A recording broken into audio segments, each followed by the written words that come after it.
2026వ సంవత్సరంలో కారులో తిరిగేటువంటి రాజయోగము, గృహాన్ని నిర్మించే యోగము నేను చెప్తున్నటువంటి 5 రాశులకు కలగబోతుందండి. ఎందుకు మరి 5 రాశులకు ఎందుకు కలగబోతుందంటే వీరికి గురుబలం పెరిగింది కనుక.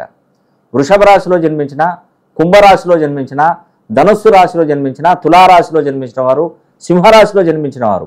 గురువు వృషభ రాశిలో ద్వితీయ స్థానంలో ఉంటాడు. వృషభ రాశి నుండి చూస్తే ద్వితీయ స్థానంలో గురువు ఉంటాడు.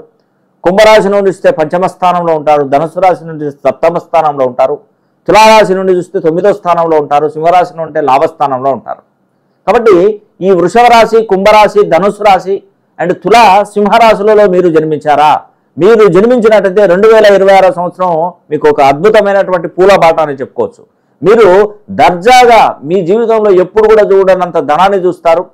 కారులో దర్జాగా తిరిగే యోగం కలగబోతుంది. ఎవరెవరు కూడా మనిషికి 2 ఆశలు ఉంటాయండి. అదేంటంటే చక్కగా జీవించాలి, లైఫ్లో ఎక్కడ కూడా ఎవరిని ఒక నయా పైసా కూడా చేయి చాచి అడగకూడదు, మనంతగా మన కాళ్ళ మీద మనం నిలబడి బ్రతకాలి అనే ఒక ఆలోచనలో ఉంటారు. ఎవరికైనా విలాసంగా ఒక కారు అనేది కూడా ఇంట్లో ఉండాలి, మన కారులో తిరిగే యోగం కలగాలనుకుంటారు. ఆ కలిగే యోగం కొందరికి పడుతుంది, కొందరికి పట్టదు. ఈ సంవత్సరం అంటే 2026వ సంవత్సరంలో వృషభ, కుంభ, ధనస్సు, తుల, సింహరాశుల వారికి కారులో తిరిగేటువంటి రాజయోగం కలగబోతుందండి.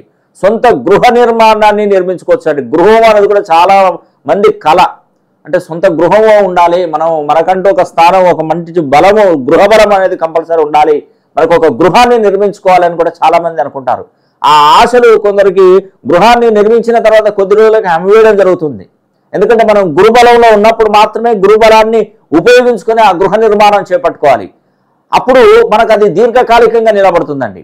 ఇప్పుడు వాహనం కొనుక్కున్నారు, గురుబలం లేకుండా వాహనం కొన్నారనుకోండి, ఆ వాహనం మధ్యంతరంగా ఫెయిల్ అయిపోవడం, యాక్సిడెంట్లో గురి కావడం, నష్టాలు జరిగిపోవడం, ఈఎంఐలు కట్టుకోలేక వేరే వాళ్ళకి అమ్మివేయడం, ఇవన్నీ జరుగుతుంటాయి. అదేవిధంగా గృహం కూడా అంతే. గురుబలంతో గృహాన్ని నిర్మించుకున్నట్టయితే ఖచ్చితమైనటువంటి ఫలితాలు వస్తాయండి. మీరు ఏదైనా కూడా ఒక్కసారి నన్ను సంప్రదించండి, మీ పేరులో ఉన్నటువంటి సంఖ్యాబలాన్ని సరిచేస్తాను, మీకు ఎప్పుడు మంచి టైం అని చెప్తాను. అక్కడ నుండి మొదలు పెట్టండి. ఏ ఫేసింగ్ గల ఇంట్లో ఉంటే మీకు మంచి జరుగుతుంది, ఎలాంటి కారు నంబర్లను యూజ్ చేసుకోవాలి, ఎలాంటి కలర్ను యూజ్ చేసుకోవాలి, ఇవన్నీ వివరంగా మీరు తెలుసుకోవాలనుకుంటే టైం అనేది కూడా దయచేసి వేస్ట్ చేయకండి. మీరు ఏదైనా అవసరం ఉండి ఏదైనా కావాలని కోరుకుంటే ఖచ్చితంగా నన్ను సంప్రదించండి. ఫోన్ లైన్లో అయితే ఫోన్ లైన్లో సంప్రదించండి, లేదంటే డైరెక్ట్గా నేను అన్ని పర్యటనలు చేస్తున్నాను, ప్రతి ఒక్క పర్యటన క్షేత్రానికి వస్తున్నాను. ఖచ్చితంగా మీరు నన్ను సంప్రదించాలనుకుంటే మన ఆఫీస్ నెంబర్లకు కాల్ చేసి నేరుగా పర్సనల్గా ఫోన్ లైన్లో అపాయింట్మెంట్ తీసుకునే ప్రయత్నం చేయండి.